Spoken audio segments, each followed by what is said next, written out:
E aí, Ellen? Boa noite, Rafa. Bom? Como vai? Tudo em paz, e você? Tudo ótimo também. Deixar o pessoal ir entrando aqui devagarzinho, né, Ellen? Esperar um pouquinho. Estamos um pouco antes do horário. E aí, como é que estão as coisas aí em Salvador? Tudo em paz. Ontem choveu muito, hoje fez muito calor. Normal, típico de Pô, Salvador. tá variando desse jeito aí, é? Aqui tá só chovendo, viu? Aqui não Boa tá muito noite, fácil. Patrícia. A Paty tá aí, legal. O Gadinho. O Gadinho também. Bom, acho que a gente pode ir começando, né, Ellen? O que você acha? Sim, acho que sim. A gente vai- Pessoal, então, boa noite, né? Essa é uma primeira live que eu e a professora Ellen a gente está fazendo para conversar um pouquinho sobre o nosso aperfeiçoamento em DTM que a gente está iniciando aqui no NEL, em Tabuna.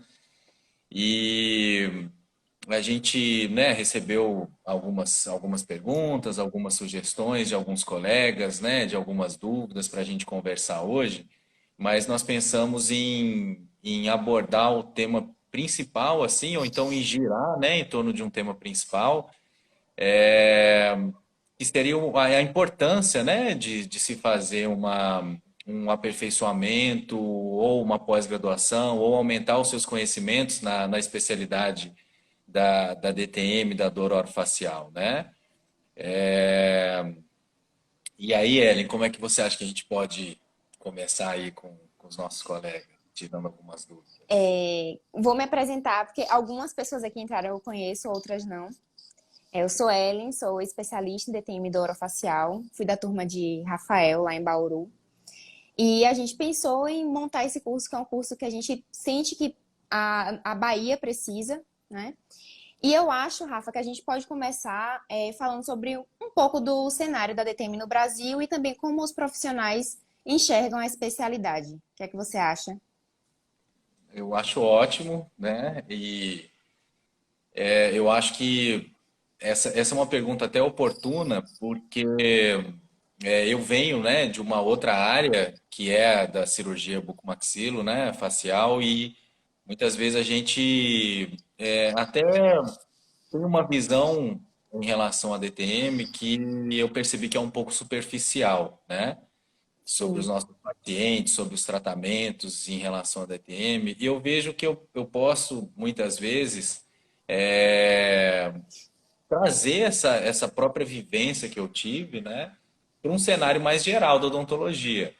Eu, eu enxergo hoje, né, a disfunção, né, temporomandibular, os pacientes que são portadores de alguma disfunção temporomandibular ou alguma dor, né, na região da face, é, como um número muito crescente de pacientes no consultório, pelo menos assim, eu vejo muitos profissionais dizendo isso, que tem aumentado, e cada na dia minha mais comum.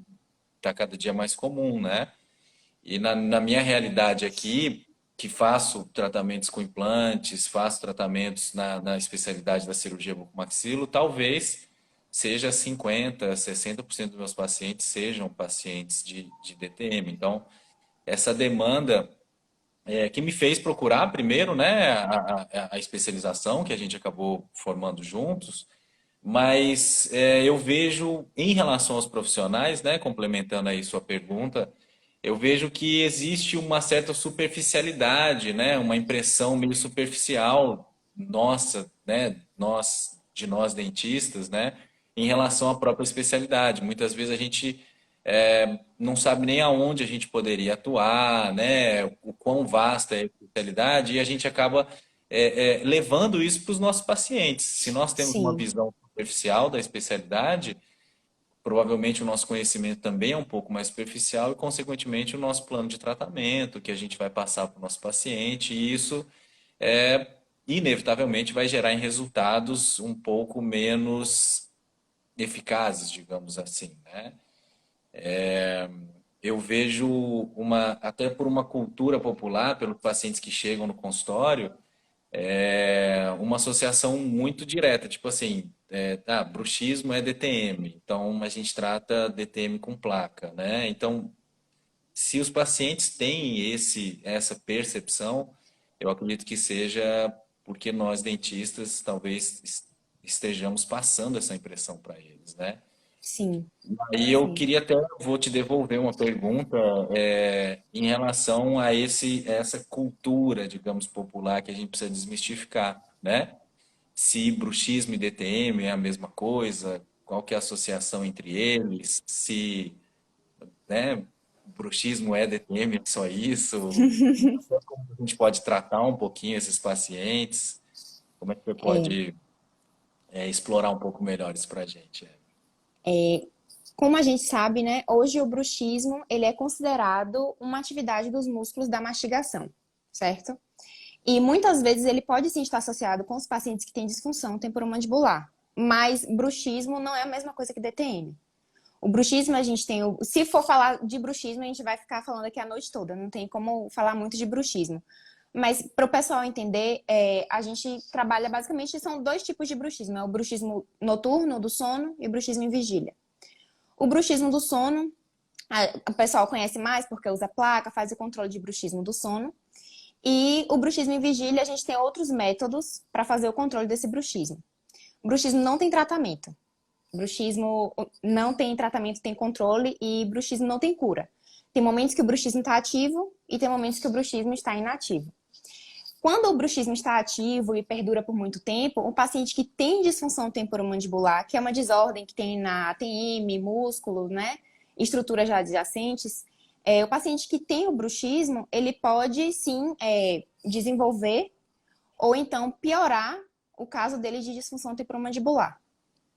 Por isso que ao meu ver, é isso que as pessoas relacionam muito o bruxismo e a DTM serem a mesma coisa, mas no final das contas, não são a mesma coisa. Eles podem sim estar interligados, mas não são a mesma coisa. E uma coisa que a gente vê muito é o cirurgião dentista diagnosticando, na verdade, identificando o bruxismo apenas pelo desgaste dos dentes. E a Uhum. gente sabe que o desgaste do dente, ele pode ser uma cicatriz de um bruxismo que aconteceu há um tempo atrás, de quando estava ativo, e hoje não está mais. Então, como é que a gente faz, né? Nós especialistas, a gente se baseia muito em questionários que a gente aplica com os pacientes na clínica.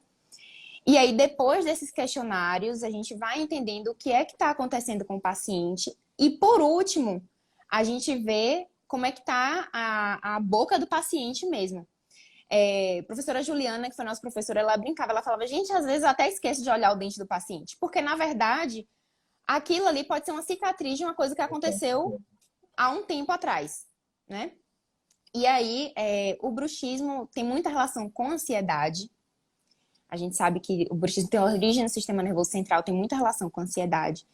E é um dos tópicos que a gente vai abordar no curso, né? A gente vai ter uma equipe multiprofissional, multidisciplinar, a gente vai ter psicólogo, fisioterapeuta, a gente vai ter outros profissionais que vão trabalhar com a gente, então é um curso que é bem completo, bem bacana. E eu queria que você falasse um pouquinho também, Rafa, do nosso trabalho, que vai ser multidisciplinar. Sim, eu acho ótimo complementar em cima do que você falou.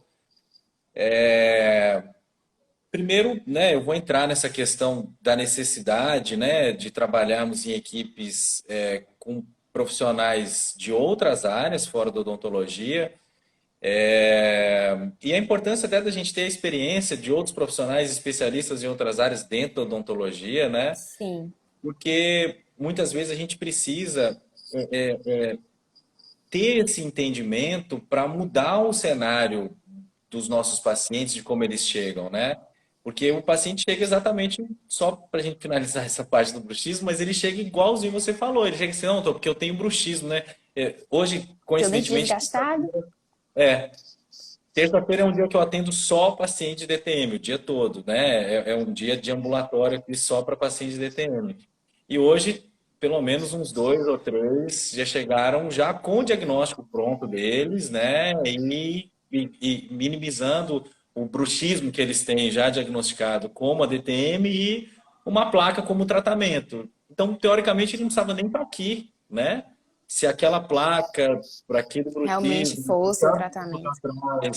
fosse o do tratamento final dele, eu não ia ter me procurado, né? Ou não ia procurar tantos outros profissionais. Então, Exatamente.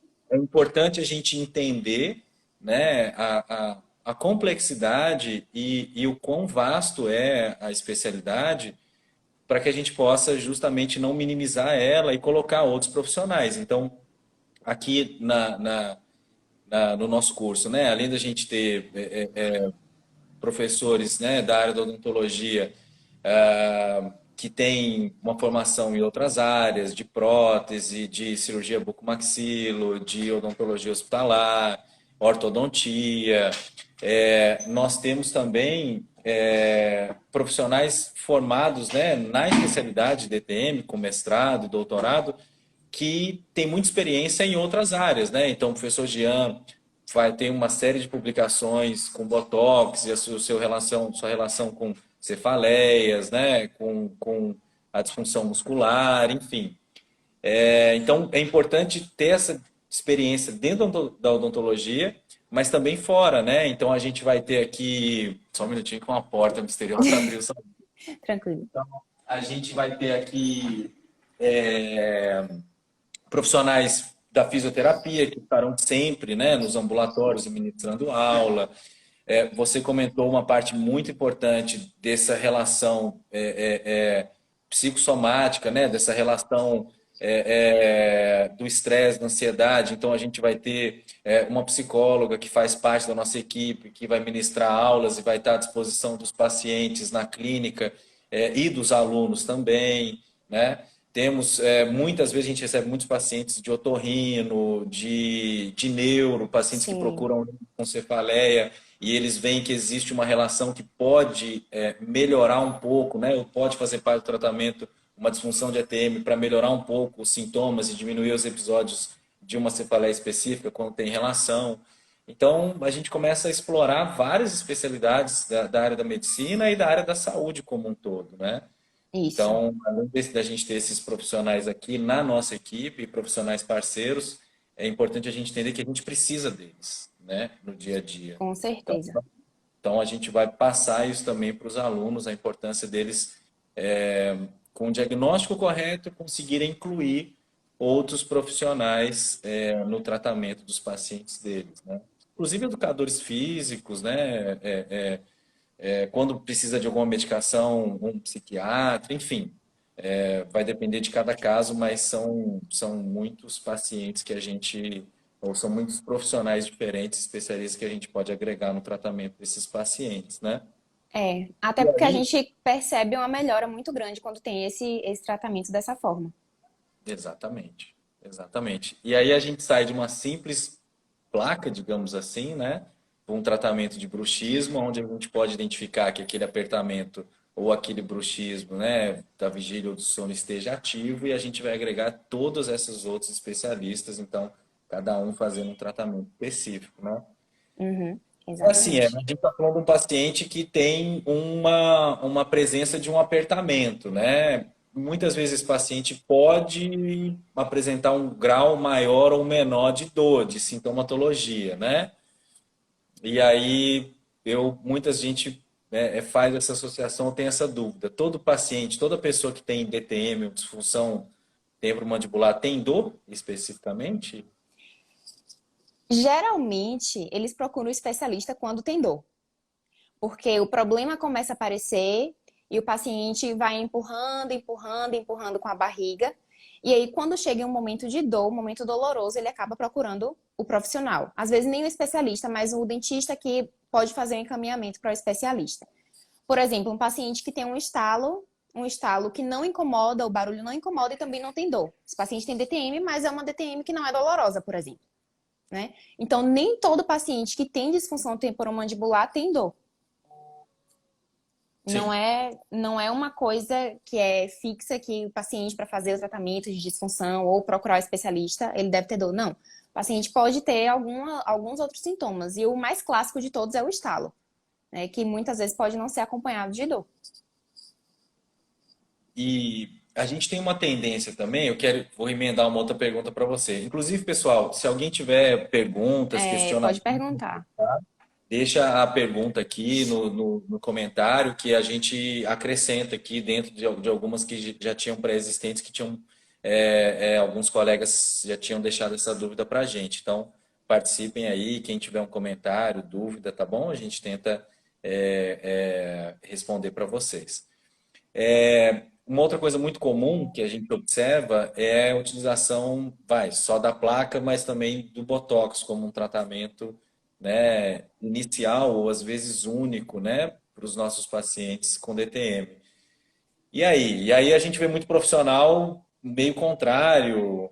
E aí, é indicado, não é? Qual que é a sua visão sobre o Botox aí, na especialidade? É um tema bem polêmico É e a gente polêmico, vai né? ter o privilégio de ter o professor Gian como professor convidado, né, no nosso curso, que ele hoje é referência. Ele é especialista em DTM orofacial e as pesquisas dele, né, a linha de pesquisa dele é sempre com toxina botulínica. Então, o que é que acontece? O bruxismo tem origem no sistema nervoso central. A toxina botulínica vai agir no músculo, certo? Ele não vai agir centralmente, a toxina não vai agir centralmente. Geralmente, quem aplica a toxina botulínica para tratar o bruxismo, não é nem fazer o controle, é tratar o bruxismo, aplica em doses muito altas e no masseter. Mas o que acontece? Quando a toxina é aplicada, o paciente, ele continua tendo os eventos de bruxismo. Ele não deixa de ter os eventos de bruxismo. Ele continua com o bruxismo dele ativo, se estiver ativo. O que vai diminuir é a força da musculatura. Mas um paciente que, por exemplo, tem o bruxismo noturno e ele range muito, que é o movimento fásico, né? A gente sabe que esse movimento fásico, que é desse ranger do bruxismo, é mediado mais pelo músculo, pelo pterigoideu lateral. Então, o que justificaria aplicar toxina botulínica no masseter em um paciente que range dente? Não faz muito sentido. A gente não tem embasamento científico, a gente não tem evidência que mostre que a toxina botulínica é um tratamento bom para controlar o bruxismo do sono. Então, nossa linha, né, de estudo, a gente não indica a toxina, até porque a longo prazo, quando tem aplicação, porque quando aplica a toxina, aplica em altas doses, altíssimas doses. Então, o paciente, com o passar do tempo, o paciente tem alteração em estrutura óssea, em estrutura muscular. O paciente pode perder a tonicidade, né? Não consegue mastigar com a mesma força que ele conseguia mastigar. Eu tenho um caso de um paciente que ele não consegue mastigar mais. Ele tem que ter praticamente a comida dele toda pastosa. Depois de 3 aplicações de toxina para controle, né? Para tratamento de bruxismo do sono. Então, a gente tem que ter muito cuidado com o que a gente faz com os nossos pacientes. Porque não é ver um post no Instagram ou ler um artigo que não tem um embasamento, que não tem, na verdade, um fundamento bom, e a gente sair aplicando a técnica porque aquilo o doutor tal postou ou viu o artigo. Não, a gente tem que ter muito cuidado com isso. Ou até fazer algo que a pessoa se sente mais habilitada, né?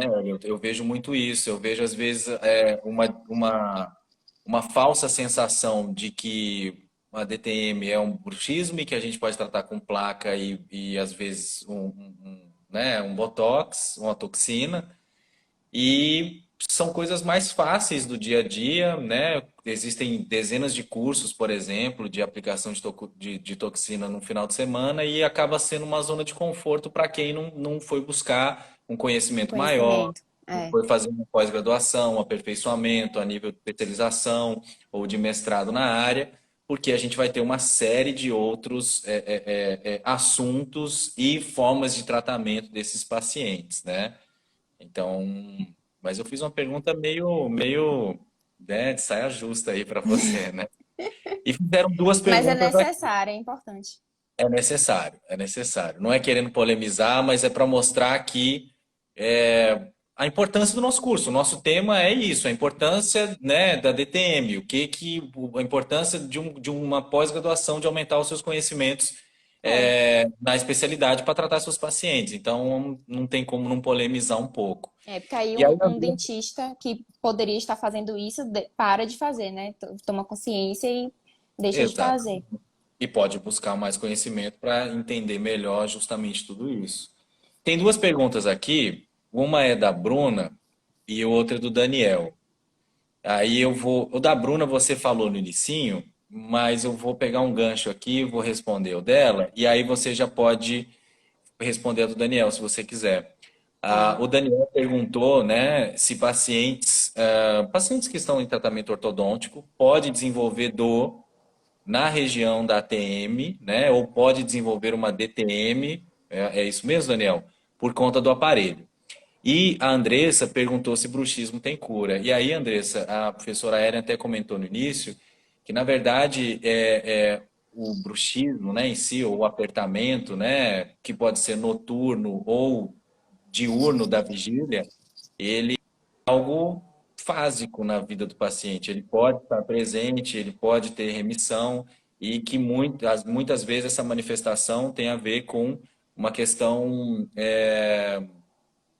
comportamental do paciente, né? Psicossomática, pode ter relação com estresse, com ansiedade. Então, não tem como a gente dizer ao paciente, né, que a gente vai curar um bruxismo ou que ele vai ter cura, porque se esse paciente não melhorar alguns hábitos de vida, não mudar alguns fatores que sejam o causador daquele apertamento, né, ou perder aquele noturno, no caso, quando ele está dormindo, ou um apertamento que pode ser um hábito durante o dia, né? Hoje eu tive dois pacientes que eles não observavam que eles ficavam o tempo inteiro com os lábios cerrados e os dentes encostados. Então, tem como você, de forma consciente, perder esse hábito. Então, é Sim. difícil a gente falar em cura, tá, Andressa? Mas a gente consegue orientar muito bem o nosso paciente e se ele aderir a uma série de orientações e muitas vezes outros profissionais, ele pode sim passar um bom tempo estável, mas se ele descuidar, ele pode eventualmente apresentar de novo um quadro de bruxismo noturno, por exemplo, né? É, o paciente ele tem que procurar a raiz do problema dele, né? Se ele é E um paciente que está passando por problemas, é um paciente que é ansioso, é um paciente que tem algum outro problema de saúde, né? Se é um paciente que tem refluxo, que a gente sabe que coisa vai tem influenciar. relação. E aí o paciente tem que procurar ajuda e a gente precisa muito da colaboração do paciente. Se o paciente não colabora, se o paciente não entende o problema e que ele precisa se ajudar e ajudar, né, nós profissionais a ajudar ele, aí o tratamento não vai ter sucesso. E emendar a pergunta do Daniel. Você quer responder o dele? Se um tratamento ortodôntico, né, um paciente que está em tratamento ortodôntico, o uso do aparelho pode desenvolver uma DTM ou uma dor na região da TM? O que é que acontece? Geralmente, um paciente que já tem uma disfunção temporomandibular e não foi diagnosticado, não foi identificado, faz a instalação de aparelho, faz a ativação, começa a fazer o tratamento ortodôntico. Esse paciente vai aumentar a dor. Se ele já sentia dor, ele vai aumentar a dor vai ser exacerbada. Porque o paciente precisaria antes passar pelo tratamento da disfunção temporomandibular e depois ele começar o tratamento ortodôntico. Então, existe sim essa relação de a DTM ser piorada pelo uso do aparelho ortodôntico. Por isso que a gente tem que ter muito cuidado. É uma coisa que também é antiga, de tratar a DTM com aparelho, de tratar a DTM desgastando o dente. E não é isso. A gente tem que entender o que é DTM mesmo. Eu vou fazer um comentário sobre isso, que assim, não é para polemizar nem nada disso, né? Mas até é um estudo, eu não lembro qual dos nossos professores mostrou uma pesquisa que foi feita aqui no Brasil, mas que mais da metade dos entrevistados, dentistas, né, acreditavam que a ortodontia era um tratamento para disfunção temporomandibular, e não é, tá?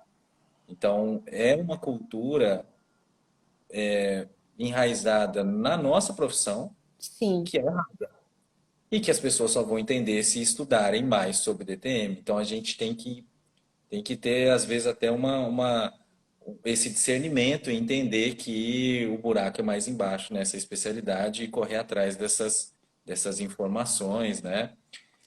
Tem mais uma outra pergunta aqui, Ô, aliás, Rafa, mais duas. só no gancho dessa sua, sabe o que eu acho que é o problema? Eu acho que eu falo por mim. Eu acho que a gente precisa ter mais informações sobre disfunção temporomandibular. A gente precisa, o dentista, ele precisa se formar entendendo o que é, pelo menos. Então, eu acho que isso aí é um dos grandes problemas. Sim, sim. E na questão da prótese, né? Aí eu vou ser bem direto. Já deve ter tipo uns 40 anos que ajuste oclusal não é tratamento para DTM, tá, Mas pessoal? continuam fazendo. É, era antes ali de 2000 e tal, bem, bem lá atrás, e ainda existe essa cultura. E eu recebi uma paciente, se não me engano, segunda, não, acho que não foi hoje, foi na segunda, que veio depois de ir em dois profissionais e ela chegou aqui e falou assim, olha, inclusive o último profissional me indicou a colocação de dois implantes porque minha alteração oclusal era causadora da minha disfunção. E eu falei para ela, olha, eu vou amar fazer seus dois implantes, mas depois que a gente tratar a sua disfunção, porque não tem nada a ver. Então, muitas vezes é difícil porque a gente às vezes tem que desmistificar o que já foi passado Sim, por um profissional. Isso, eu isso é complicado. é, é muito difícil falar isso pro paciente. Fazer o paciente entender e acreditar, né, no que você está falando. E aí, Mariana, que você, acho que a pergunta da Mariana e até a pergunta do Wesley, né? O Wesley perguntou se batentes oclusais servem como um tipo de tratamento para DTM. Não, Não, tá? O bruxismo. não. E a Mariana, né, perguntou se próteses mal adaptadas podem piorar uma DTM. Eu acho que antes de ter alguma relação de prótese mal adaptada com uma questão muscular ou uma piora de uma DTM pré-existente, ela vai causar uma compressão de mucosa, ela vai causar uma compressão, uma maior pressão, né, em dentes e tal, e não ter essa relação com DTM. Então, na verdade, é uma pergunta difícil de responder, A gente tem que porque ela fazer a acaba avaliação do situando. paciente, Exatamente. Tem que é muito diagnosticar. individual. É, DTM não tem protocolo. Nós dentistas, a gente ama protocolo. E DTM não tem protocolo. é. Eu acho que isso é a grande dificuldade, porque DTM não tem protocolo. A gente tem que entender o hospedeiro e ir fazendo tratamento de acordo com o paciente. E Tem uma não é pergunta para. aqui de Amanda. Tem. Antes de desenvolver o bruxismo, a pessoa necessariamente tem apertamento, como se fosse uma evolução? Não, porque a pessoa pode. O bruxismo da pessoa pode ser o próprio apertamento e não evoluir para um ranger, para um apertamento ou ranger do bruxismo noturno. A pessoa pode ter o bruxismo só de vigília, vice-versa. Não necessariamente é uma evolução. Eu acho que a gente respondeu a maioria das perguntas, né? E você acha que tem mais alguma coisa que a gente pode abordar aí, Eli? A gente já tem aqui um pouquinho mais de meia hora de live, apesar de que o Tem pessoal uma coisa, Rafa, que sempre, que hoje mesmo teve na minha caixinha de pergunta, que eu até anotei aqui. Ter estalo quando abre e fecha a boca é normal? O que é que você tem a dizer? eu já tive, vou assumir isso aí, hein? Eu já tive, né, uma impressão lá atrás de que estalidos eram anormais, porque eu disse que estaria deslocado e tal, não sei o quê. E a importância da gente estudar e aprofundar na especialidade, no tema, né? Porque se você tiver. Primeiro que a gente tem que diagnosticar de onde vem esse barulho, né? Esse estalo na TM. Será que é algo O anatômico? tipo de barulho, né, que a gente sabe que tem, Exatamente. Pode ter relação a com gente o tipo sabe que tem articular, outro tem tipo de relação estalo. com a eminência articular, porque o paciente eventualmente está abrindo muito, mesmo disso estando em posição. Então, primeiro que a gente tem que Isso. diagnosticar que tipo de estalo é esse, qual é a origem dele, né? E o segundo, avaliar o paciente, porque se você tem um paciente que não tem dor, que não tem limitação de mastigatória, que não tem nenhum sinal degenerativo em imagens, eventualmente se a gente solicitar uma imagem radiográfica, que tem todas as funções normais e anatomicamente não tem alteração e ele tem o estalido, eventualmente por um deslocamento de disco articular, nós vamos classificar esse paciente como normal e não vamos fazer tratamento algum, desde que não tenha essa indicação, porque ele não tem dor, a função está normal. O fato de ter o estalo por um disco articular deslocado, por exemplo, não associa diretamente a necessidade de um tratamento ou de uma cirurgia, que é uma E outra muitas impressão vezes, errada que a gente tem. é, e muitas Profissional. vezes o paciente não se queixa do estalo. É uma coisa que ele, ah, não, tem um barulho, mas não me incomoda não, doutor. E eu acredito que seja a maioria dos pacientes, né, que tem o Uhum, deslocamento não tem uma indicação para tratamento. Então, eventualmente, esses pacientes serão classificados como normais, tá? isso. E eu até já brinquei com o paciente, né, dele trazer a ressonância com diagnóstico, às vezes, de outro profissional e com indicação de cirurgia. E aí ele traz a ressonância e fala assim, ó, doutor, é porque meu disco está deslocado e eu tô com essa cirurgia indicada. Aí eu pego a ressonância dele e falo assim, tá, mas olha só, eu não vou colocar a ressonância lá no centro cirúrgico e operar a ressonância, eu vou operar você. Então senta aqui para eu te avaliar. Então, eventualmente, pode ser bem normal, como é na maioria das pessoas, Isso, está, desde que exatamente. não exista dor, limitação de mastigação, de abertura de boca, né, degeneração de óssea dos tecidos articulares, então seria considerado como normal. Isso mesmo. E eu acho que, deixa eu ver, se alguém tiver mais alguma pergunta, pessoal, podem fazer, viu? Aproveitem aqui. A gente está entrando na reta final aqui da nossa live hoje, né? A gente até passou um pouquinho do tempo que a Do gente estava, previsto. mas sinal de que foi legal, né? O pessoal participou. E se você quiser finalizar aí falando um pouquinho do nosso curso, mais um pouco, convidar as pessoas, fique à vontade. Então, é um curso que a gente pensou com muito carinho, né? A gente entendeu que a Bahia, o sul da Bahia, principalmente, né, que é onde fica a escola, é muito, muito, muito carente de um curso como o que a gente está proporcionando agora. É um curso super completo.